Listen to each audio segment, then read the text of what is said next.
Everybody knows about the Autobahn, the highway system in which if you see this sign, it means there's no speed limit. And it's like that for a huge portion of the roadway. And no wonder, considering how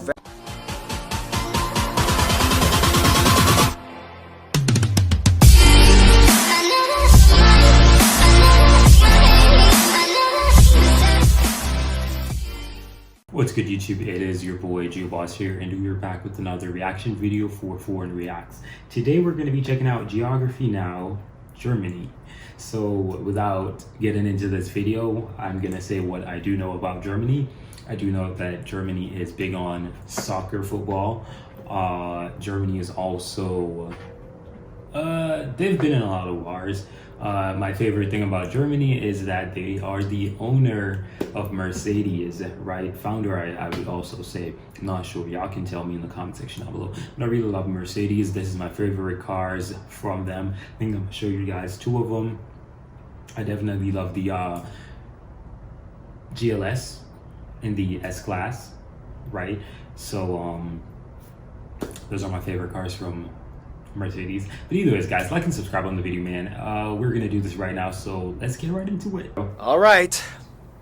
Lederhosen, Schnitzel beer, Bratwurst order, bread and beer, complicated history beer, no humor, EDM, and gummy bears that will kind of like give you diarrhea, but it's like worth it. Ugh, those are such horrible stereotypes that every German is so sick and tired of hearing. One gummy bear? It's time to learn geography. Hey everyone, I'm your host Barbie. So, we've conquered Belgium's castle, jumped through Denmark's lagoon, danced through France's forest, and now we've made it to the final boss of the EU, Kingpin Germany. Level 1, begin.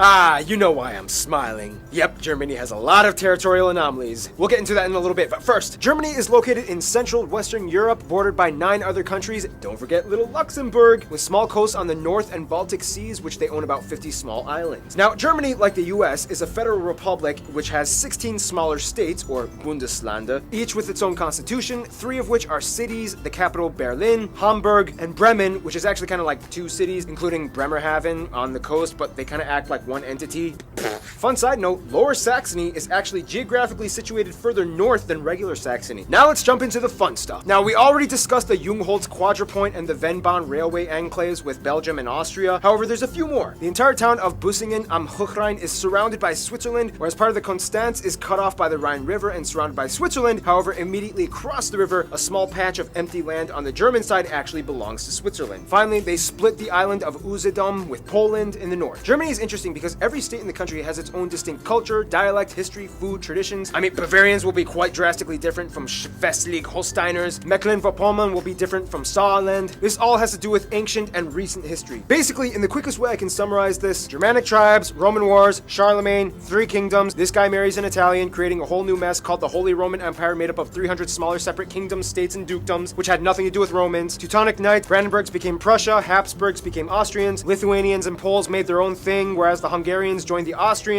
Wars, battles, Napoleon comes over and messes everything up, and finally, German nationalism surges, and in 1871, Otto von Bismarck creates the first proto-German unified state. And then they're all like, oh dang, we came late to this game. We gotta scramble for some colonies. And that's how all of these countries at one point spoke German. Oh, and also keep in mind, like 300 years before this, a German banking company obtained colonial rights to Venezuela for like 20 years. They were looking for the lost city of El Dorado. So technically, you can kind of say Germans colonized the Americas, but it wasn't like a nationalized conquest thing. Fast forward even more, and then you get World War I, the monarchy ends, Treaty of Versailles, they lose land, Nazis come in, World War II, Germany splits in 2 for about 40 years, and then finally, we get the Germany we have today. East Germany, consisting of these states, is today still quite different from the rest of Germany as it was first occupied and influenced by the Soviet Union. They are generally not as well off economically as the rest of the country, as you can still see the blocky Soviet-style buildings sprawled throughout the regions. In fact, the city of Berlin was split in half, and the west side was actually an enclave of West Germany, only accessible by train and highway. You can even see from a satellite image the divide. East Berlin still uses the yellowish tinted sulfur vapor light bulbs, whereas the west still uses fluorescent and mercury arc white tinted light bulbs. Now the funny thing is, although Berlin is the largest city in Germany, the busiest airports are actually Frankfurt, Munich, Dusseldorf, with Berlin Tegel ranking at number 4. Otherwise, some top note.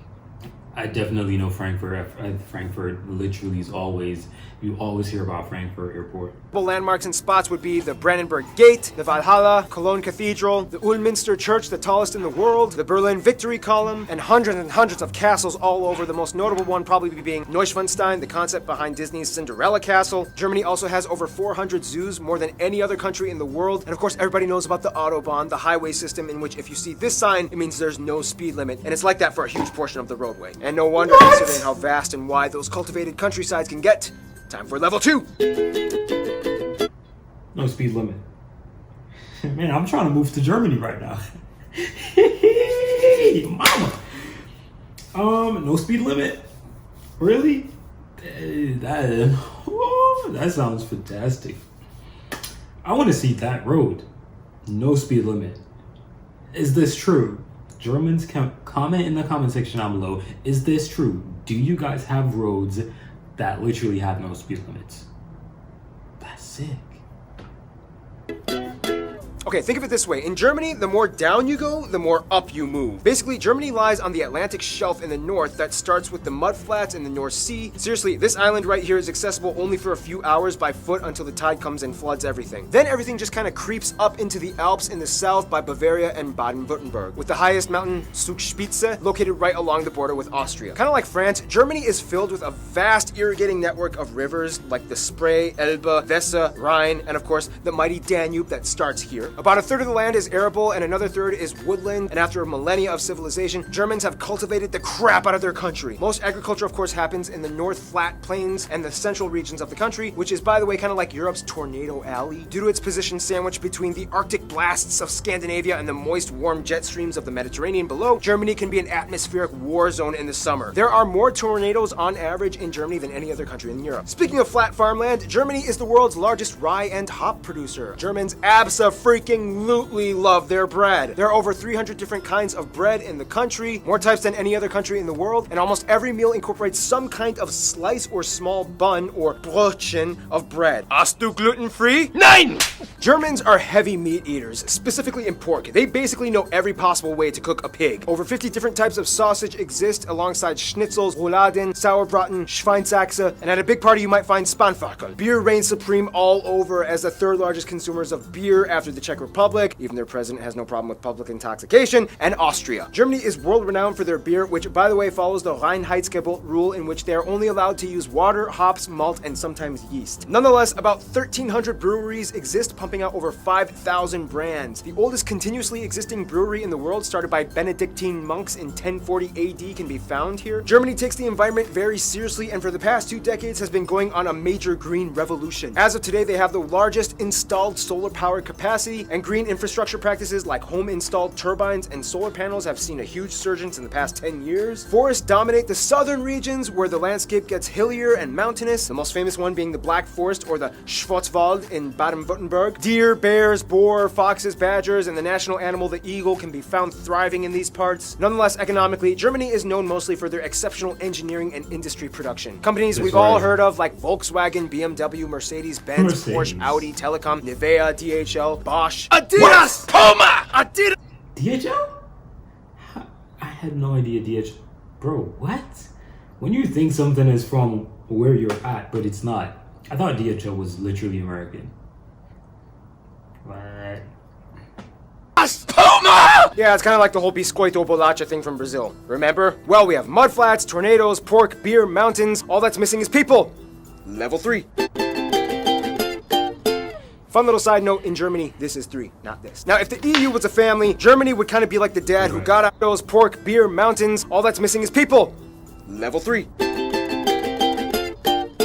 Fun little side note, in Germany, this is 3, not this. Now, if the EU was a family, Germany would kind of be like the dad who got out of rehab, reconciled with his wife and kids, and is taking his new life very seriously as he is haunted by the demons of his past every day. First of all, the country has about 82 million people and is the most populated in the EU, second most in Europe after Russia, and has the 4th largest nominal GDP in the world. About 80% of the country identifies as ethnically German, 12% other Europeans, mostly Polish, Italian, Dutch, and so on. Turks make up about 3.5%, Asians at 2%, and the rest are made up of other groups like African Africans and Americans. Also, they use the euro, they use the C and F type outlets, and they drive on the right side of the road. Germany is without a doubt a global powerhouse. It is the strongest economy in the EU and makes up about 16% of the Union's population. It's the third largest exporter and importer of goods in the world. After the United States, Germany is also the second most popular global migration destination. Germany experiences a high standard of living, tuition-free universities, if you get accepted that is, a mostly government-subsidized universal healthcare system, about a quarter is still privatized, and state pension for retirement at age 65. Now when it comes to language, things get a little tricky. Each state kind of has their own type of German. However, to get by, most Germans learn how to speak Hochdeutsch, or High German, which is the standard dialect. The European Charter, however, protects the minority languages of Frisian, Danish, Romani, Sorbian, which is like a Slavic-based language used along the Czech-Polish border, and Plattdeutsch, or Low German, which has similarities to Dutch and is typically used by the Amish and Mennonite communities across the world. In terms of regional distinctions, though, Germany is kind of divided into 5 cultural areas: Rhineland, East and Mitteldeutschland, Norddeutschland, Baden-Württemberg, and Bavaria. Rhineland is on the west side and has a culture somewhat more influenced by France, more Catholics, Carnival celebrations are huge out here. East and Middle Germany was the part that used to be its own country for 40 years as it was influenced by the Soviets. Sorbians can also be found here too. Northern Germany has a coastal sea culture that identifies closer with Denmark and the Netherlands. They are also known for being kind of quiet and reserved. Baden-Württemberg has an interesting Swabian culture where they speak a dialect so thick that only about 40% of it is intelligible to other Germans. And then you have Bavaria, which is where the Americanized, perpetuated stereotypes about Germany came from, with Lederhosen, dirndls, half-timber, beer houses, and cuckoo clocks. For the record, Germans are sick of those stereotypes. It's like saying all Americans are cowboys with guns and horses. Speaking of stereotypes, some of the stereotypes in Germany include things like Saxons being very indecisive, Berliners are always bragging about themselves, Swabians are stingy, Bavarians drink too much, Hessians talk too much, Holsteiners don't talk enough, and so on. Words differ from regions too. For example, in High German, you would say Auf Wiedersehen, but in Bavarian, you would say Fiat die Gott. In Kölsch, you would say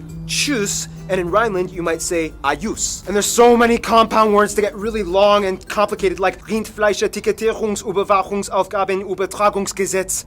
This is because many words are merkwürdig, or ambiguous words, that are kind of elongated to give off an extensive meaning. Germans have very vivid imaginations and make up words for everything. Like my favorite word, Backpfeifengesicht. Not this time. By the way, for the record, this letter makes a double S sound. However, spelling reformers have tried to decrease the usage of this letter in recent years, which has led to some protests. Germans also love dubbing everything from foreign media into German. Some like this, some don't, but either way, it's here to stay. About 60% of the country identifies, at least nominally, as Christians, split between Protestants and Catholics. Germany was even the birthplace of the Protestant Reformation, split from the Catholic Church by Martin Luther. Otherwise, the rest are mostly agnostic or irreligious, with a noticeable community of Muslims, mostly from the huge Turkish and Middle Eastern communities, at about 5%, as well as a few Jews, Buddhists, and Hindus rounding up the remainder 1%. To kind of get a feel of what it's like to be German, you kind of have to understand where they've come from. After World War II, they kind of had a lot of work to do. However, it wasn't until the mid-50s and early 60s that the Wirtschaftswunder, or economic wonder, happened, to which almost everybody got to work. Basically, this guy envisioned and implemented a social market economy combined with free market capitalism alongside socialist policies that established fair competition in a welfare state. GDP increased by 80%, investments by 120%, labor forces were utilized to the maximum. Things started to get better. In Germany, all children are corralled into general public schools until age 10, when they are given the option to enroll in 3 different types of middle schools. Gymnasium, geared towards focusing on higher linguistic, mathematic, and science fields for universities. Realschule, a middle ground type of school. And Hauptschule, a school that is geared towards helping kids that seem to show promise in specific vocation or trades. Germany also has the largest...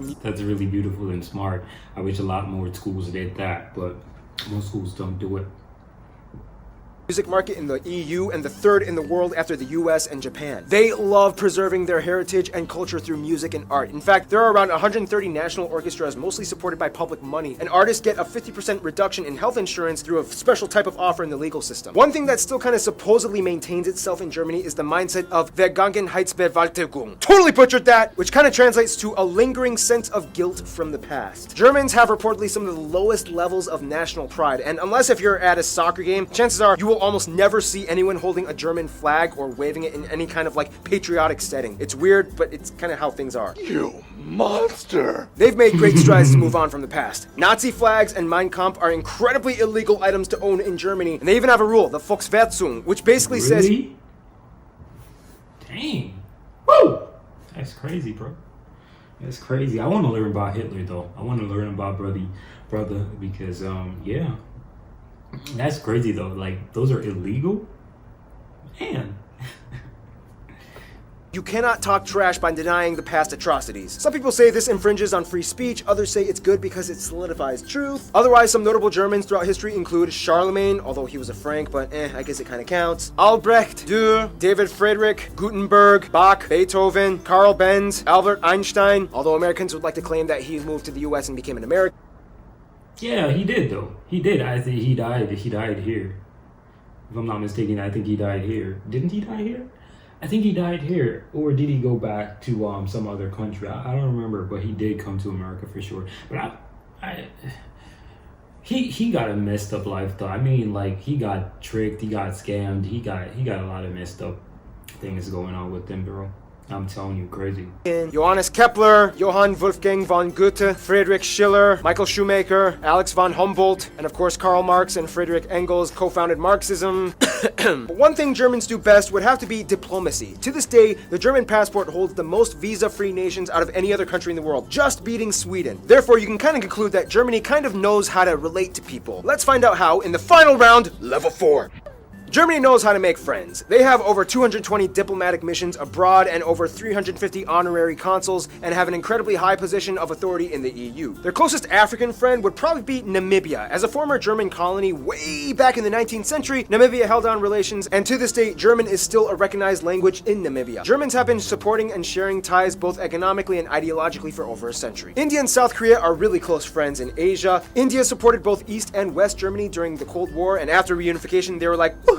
Even better! And Germany is to South Korea what Japan is to France. They love to piggyback off of each other's ideas and cultures, especially in the automotive industry. Many South Koreans were sent to Germany after the Korean War to work abroad and study, and Germans have been growing in fascination with visiting South Korea. The US is probably the closest ally outside of the EU. About 30% of Americans claim German heritage, and after World War II, the Marshall Plan allowed the US to give post-war aid to Germany, which helped kickstart the economic recovery. Germany was a key figure in the formation of the State of Israel after World War II, which after the Holocaust left an obligation to invest in the building up of a Jewish community. Turkey is probably the closest Middle Eastern ally, as the Turks make up the largest Asian demographic in Germany, although many of them may or may not also identify as Kurds. But since Kurds don't have a state of their own, they usually go under Turkish passports when immigrating and are documented as such. Their best friends, however, would probably be literally all their neighbors. The thing is, Germany is kind of like Bosnia and Herzegovina, in which by default they kind of get friends based off of the regional alliances. Bavarians get along with Austrians, Baden-Württembergs get along with Switzerland, East Germany has good relations with the Slavic countries, the Rhine states love Belgium, Luxembourg, and France, and the North side loves the Netherlands and Denmark. France, though, is kind of like the trophy wife of Germany, as the two have had an angry start but then eventually fell in love and worked together beautifully. France is like the beautiful, flashy spokesperson for the EU that stands in the spotlight as Germany stands in the background, managing all the money and logistical work. In conclusion, although Germanic peoples have existed for thousands of years, an actual unified German state didn't appear until kind of recently, and the brief time that they've been around,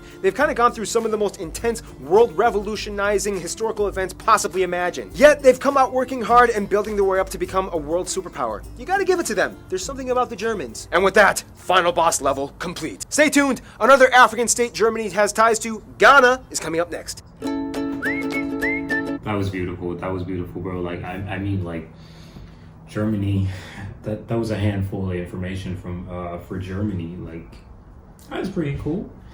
I'd known that they were in a lot of wars and so on and so forth, but it seems as if they really actually rebuilt Germany in terms of like changed all of that, the wars. They don't even like Hitler, bro. Like, think those are banned. Like, that's crazy. I never knew that was even possible, but I guess it's really possible. Like, I probably look at Germany a little bit different after watching this video. It was a really good video and I learned a lot about Germany I didn't even know. Y'all got a lot of bread. That's crazy. But either ways, guys, like and subscribe. Any other country you guys want to see me check out, leave those in the comment section down below. Anyways, guys, we're out of here, so peace.